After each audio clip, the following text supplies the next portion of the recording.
volonté aujourd'hui, c'est d'essayer de vous faire vivre le continuum de formation pour ceux qui étaient là jeudi, que je vous ai présenté. Et ceux qui n'étaient pas là, pas de souci, je vais vous le présenter. Et de vous faire vivre chacune de ces étapes en vous apportant le maximum de contenu d'enseignement qui permettrait de transformer la motricité des gamins. C'est un peu ce qui me pilote aujourd'hui.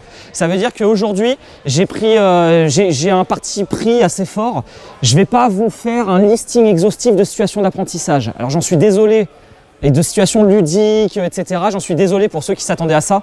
Mais je vais plutôt respecter la démarche que j'ai présentée jeudi, de vous proposer des situations allant de la coopération à la semi-opposition, avec la construction, l'intégration des contenus et la mise à l'épreuve de ces contenus dans des situations de semi-opposition. Donc en fait, vous allez vivre ça aujourd'hui sur chacune des étapes du continuum.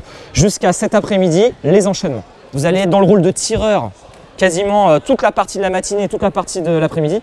Et on abordera plus explicitement les juges et les arbitres au moment de passer sur les assauts. Mais je vous expliquerai comment on les forme progressivement quand même au fil de la matinée. Deuxième cible, ça va être d'aller sur des contenus d'enseignement assez précis. Le parti pris, et je reviens toujours à ma collègue Cyril, le parti pris qu'on a, c'est que les gamins, on les transforme uniquement, alors c'est notre position, uniquement par les contenus d'enseignement et la pertinence et la précision des contenus d'enseignement. C'est-à-dire qu'on peut avoir les plus belles situations, les plus ludiques, les plus motivantes, les plus sympas, si on n'a pas le ou les contenus qui bousculent la motricité et font passer un cap, on ne permettra pas de les faire progresser. Donc c'est notre parti pris. Dans la structuration des leçons que j'envisage et qu'on envisage avec ma collègue, on est sur une idée, sur chaque leçon, d'avoir toujours cette alternance dans un temps très rapproché de la coopération et de la semi-opposition. Et je le répète, ce qui est régulièrement proposé dans les leçons de BF, et moi je l'ai fait très longtemps, c'est de la coopération et d'un seul coup on les balance en assaut. Et à partir de ce moment-là, les gosses sont perdus et ne parviennent pas à réinvestir ces acquisitions en situation de coopération, ce qui est logique. Donc nous, on va essayer de penser un espace de sas de décompression pour aller vers la situation d'opposition totale. Donc 3 temps, coopération, semi-opposition, opposition totale. Pour vous aujourd'hui, alors avec toute l'humilité qui m'accompagne bien sûr, parce que je ne prétends pas vous faire découvrir l'activité pour la plupart d'entre vous, mais d'essayer d'appréhender aujourd'hui la dimension culturelle de cette activité. C'est-à-dire que quand on fait de la savate boxe française, on fait vraiment de la savate et on ne fait pas de la boxe anglaise. Et ça veut dire que ça s'accompagne d'une terminologie, on parle d'assaut, on ne parle pas de combat. On parle d'enceinte, on ne parle pas de ring. On parle de reprise, on ne parle pas de round. Et ça impacte la représentation que les gosses vont avoir dans l'activité. Et l'autre chose, on va voir qu'appréhender la dimension culturelle, c'est aussi faire adopter aux gamins une terminologie dans les rôles sociaux. Je suis arbitre, tireur au centre, saluez-vous, en garde, allez. Et vous allez voir qu'aujourd'hui, je vais essayer de vous faire vivre aussi ça. Et la dernière cible, j'en avais parlé avec Stéphane, j'en ai parlé avec certains collègues. Moi, je vais essayer de vous amener un petit peu la façon dont je gère le temps et l'espace avec mes classes à travers les situations d'apprentissage et les assauts. C'est-à-dire qu'il y a une espèce d'organisation avec une seule parole qui est la mienne, une seule voix, et tout le groupe classe est organisé par ma voix dans un premier temps. Et je veux que vous ayez en tête le fait qu'il n'y a rien de prescriptif dans mes propositions. Moi, je viens pour vous faire partager une dizaine d'années d'expérience dans l'activité.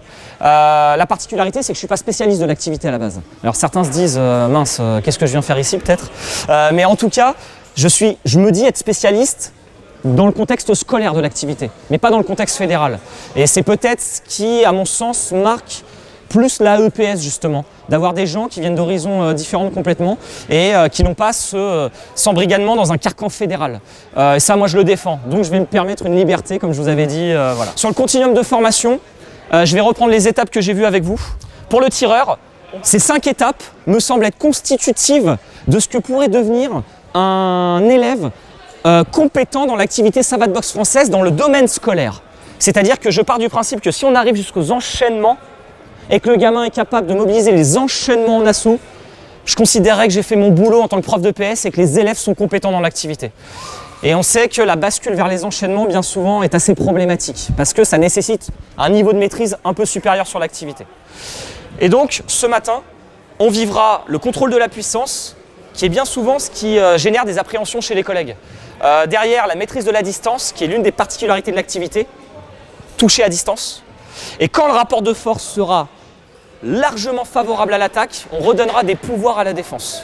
Et là, on travaillera à ne pas être touché. Et se posera la question derrière de comment refaire prendre le rapport de force en la faveur de l'attaque par des enchaînements offensifs ou défensifs. Et vous verrez que le choix qu'on a opéré, c'est d'enchaîner directement sur les enchaînements défensifs, après les techniques défensives. Sur le continuum de formation de l'arbitre, on va passer par 3 temps qui sont assez à mon sens significatifs des problématiques rencontrées par les élèves. 1. Exister, c'est passer d'un élève fantôme à un élève qui existe vraiment, qui est dans l'enceinte et qui est capable d'intervenir. Stop, expliquer pourquoi, remettre au centre, etc. Puis l'étape suivante, ça va être celui qui s'adapte un petit peu, qui explique et qui s'adapte, c'est-à-dire qu'il est capable de se déplacer en fonction des tireurs et d'adapter son discours à ce que les tireurs sont en train de faire. Je ne vais pas aller plus loin là, je vous expliquerai ça plus précisément au moment des assauts. Et pour le juge, alors le juge, on va se mettre d'accord, hein, je pense que c'est la partie la plus complexe de cette activité. Et sauf que le paradoxe auquel on est confronté, c'est que si votre juge n'est pas bien formé, vous ne pouvez pas avoir de gagnant à l'issue de l'assaut. S'il n'y a pas de gagnant à l'issue de l'assaut, on n'est plus dans la logique de l'activité. Ça veut dire que le juge est le garant du fait que les élèves vont vivre une vraie expérience d'opposition. Donc il faut que le juge soit bien formé. Alors être bien formé, c'est très relatif, hein, parce qu'on va voir que même à l'issue d'une séquence ou 2 séquences ou des cycles au lycée, votre juge il fera toujours plein d'erreurs. Mais c'est pas très grave. Au moins, il en fera moins. C'est ce qu'on va essayer de faire aujourd'hui. Donc ce matin, vous allez vivre les 3 premières étapes, le contrôle de la puissance, la maîtrise de la distance et ne pas se faire toucher. À la fin de ces 3 étapes, vous vivrez l'assaut.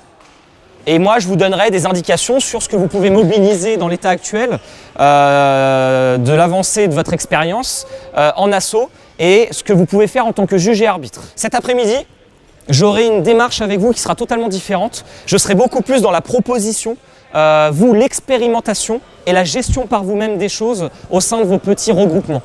C'est-à-dire que je serai moins dans l'organisation de votre travail et du travail des élèves, mais plus dans la découverte des enchaînements et vous le fait d'expérimenter des enchaînements. Auquel cas là, on fera des allers-retours ensemble sur les problématiques que vous avez pu rencontrer sur les enchaînements et on verra, donc on finalisera la journée sur une grande phase d'assaut où il faudra mobiliser ces enchaînements justement dans l'opposition. Et le juge devra rendre compte à la fin du fait que les tireurs ont mobilisé des enchaînements.